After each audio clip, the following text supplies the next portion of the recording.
JB Shabazz, who had been committed to Tennessee for a while out of East Forsyth High School in Winston-Salem, North Carolina, has flipped his commitment from Tennessee to North Carolina. This halts what has been a wave of recruiting momentum for Tennessee over the last few weeks, as they had flipped 3 recruits within a 2-week span. They flipped offensive lineman Kamari Blair from South Carolina. They then proceeded to flip Tristan Keys, the number 1 receiver in the nation from LSU, which is why now they have the number 1 receiver and the number 1 quarterback in the nation for 2026 with Faison Brandon and Tristan Keys per 247 Sports composite. That would be.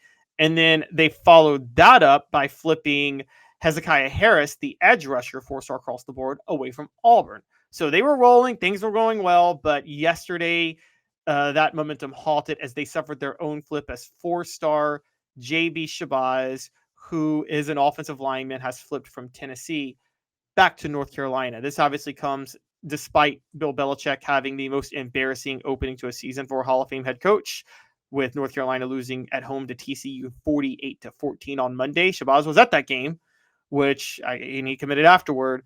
And it also comes amid news that Belichick is banning former Patriots coaches from going to UNC practices. Don't know what that's about, but a lot of that is to say that it doesn't look like, even after that horrible loss to TCU, that UNC is still not going to be a problem for Tennessee on the recruiting trail right now. What are your thoughts if your son came to you and said, "I want to go Tennessee or North Carolina"? Your son's about 15 months old. My son's older. He made his college decision. Football was not a factor. He went to UMass, so I can promise you that. I got no problem with a young man who wants to go to North Carolina instead of the University of Tennessee for a couple of reasons. You're less likely to win a championship. The facilities probably aren't quite as good, but I think that's probably more of a wash than it was 10, 15 years ago. There was a time when Florida had terrible facilities. They were still good. South Carolina as well. Steve Spurrier built those up. But just like the NIL money, if you're in that top 25, 40 range, you probably have similar facilities. So I'll say this. If my son comes to me and said, "I want to go to North Carolina over Tennessee," I have trouble arguing against that unless he's determined to win a championship. You're not going to win a championship in North Carolina. That's just a fact. I don't care who they're coaching. Vince Lombardi could come back from the dead and it ain't going to happen. But I will say this: North Carolina, and I graduated from the University of Tennessee, so don't jump all over me. North Carolina is considered a better college to graduate. And you do have Bill Belichick, who you would think would prepare you to be a pro more than most other college coaches. So my son comes to me and says, "Dad, I want to go to North Carolina over Tennessee." I have trouble arguing that point because, especially an offensive player, because if you look at Tennessee's offense, designed to have success in college, not be a pro style offense. So I would really have trouble arguing that point. If you want to go to North Carolina and think about your long term future, like picking a better law school over maybe another school, I got no problem with that, buddy. You? Here's the trick for me, and a lot of this depends on who the coaches are at different schools. And I would theoretically agree with you, but like Bill Belichick hasn't proven that he can develop college kids yet. So here's the question you have to ask.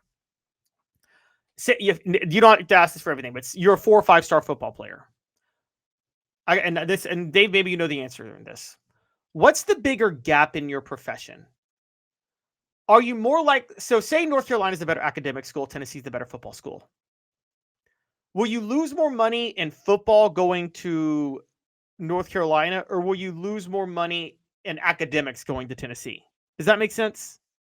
Yes. So you're not talking about dollar figures. I mean, I think that North Carolina is considered for a state school, a public school, one of the tops in the country, right?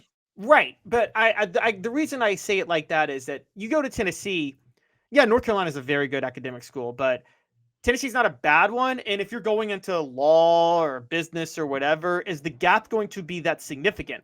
Whereas when you're going to play football and to be an NFL draft pick, the gap could end up being very significant depending on whether or not UNC implodes with Bill Belichick as head coach. Well, again, it depends on what kind of family they're raised in. Are they raised in a family that says football is your only way out? Or are they raised in a family that says get your degree because football is just a path to that and you don't know what's going to happen? Now, I think the Inky Johnson is a great example of you don't know what's going to happen. I don't care how good you are. We've seen Inky with injury. We've seen Nico not live up to his billing no matter what you're rated. I think you can fall short. Injuries are always a factor in football and always will be. So, I mean, I got to be honest. I mean, if my son says he wants to go to North Carolina, I'm giving him my blessing, and I have no problem with that because I think he gets a better degree. I would never want to make that decision for my son. And me personally, I would rather compete for championships and I'd rather win at a high level, knowing that if I do well at Tennessee, I can go to graduate school in North Carolina if football doesn't work out. But I mean, that's me. So um, Well, I don't like losing. I'll tell you this much: the biggest no-brainer for me ever was when David Cutcliffe was at Duke. If I had a 4 or 5-star son and he was recruited ever, I would send him straight to Duke because you're going to get Duke's education, a great college, and you know you're going to develop for the NFL. I mean, is there a better developer of people for the NFL than David Cutcliffe in football Bill history? Belichick. I mean, Do you think you Bill know, Belichick? David. Well, you know, David and I are friends. I love David, but at the end of the day, Bill Belichick would have to be considered a better coach. There's no proof that he's ever developed anybody. He's an X's and O's guy. He's never coached college. Can he coach fundamentals and little things like that? Like David Cutcliffe coached all the little. I mean, I actually don't think David Cutcliffe was the best X's and O's game planning coach. Maybe I'm wrong on that. You know more than I do. But I think what he did so well was he coached practice well. Is that fair to say? He was the best. I mean, he was the best practice coach you could ever ask for. Yeah, I mean, I think And he was a little rigid in his game planning. I don't yeah, think there was a lot of flexibility there. He's not a guy that's going to pull out a trick play in the third quarter more oftentimes than not. But but I everybody that guess came out of Tennessee's offense was very well coached in the NFL. They were ready when they played under David Cutcliffe for the NFL.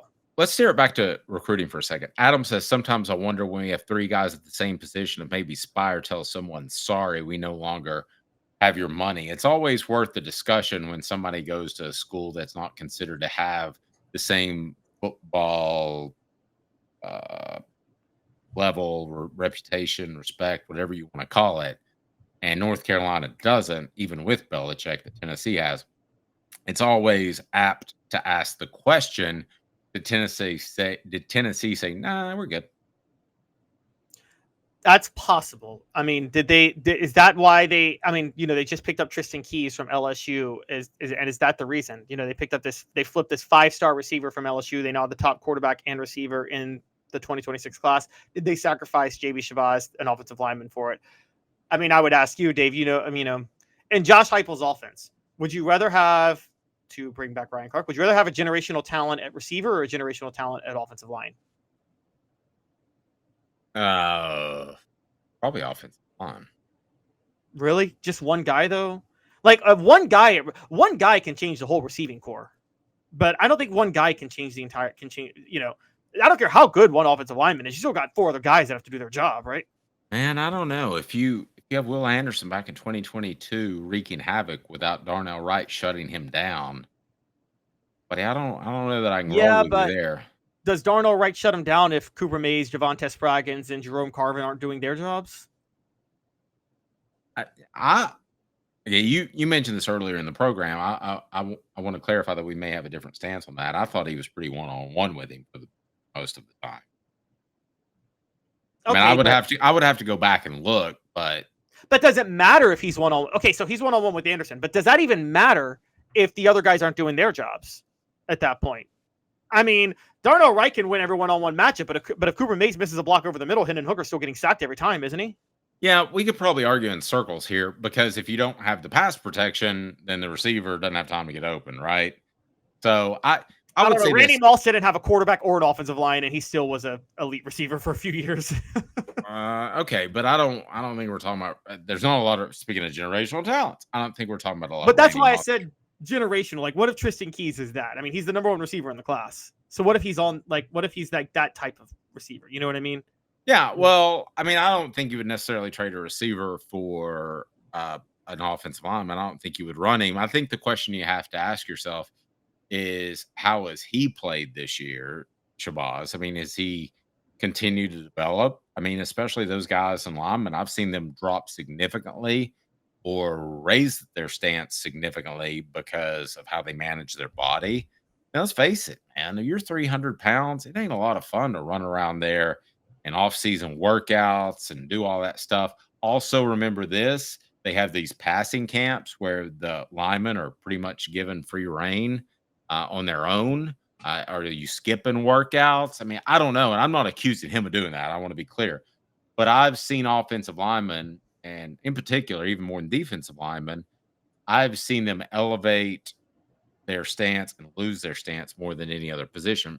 For the record, I will say that I don't think Tennessee ran him off because I look at what they have now.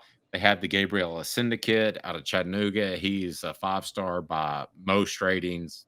So I think he's obviously very good. As far as other offensive linemen, they've got the Kamari Blair kid out of Clarksville. He's a 3-star guy. Just on face value, I don't believe that Tennessee is so stocked on the offensive line that they would run a guy away. Okay. I mean, I could probably see. I agree with you on that. I don't think they would run a guy away. I just wonder if they decided they'd rather have Tristan Keys because they think they're good enough on the line, so they move the money over there.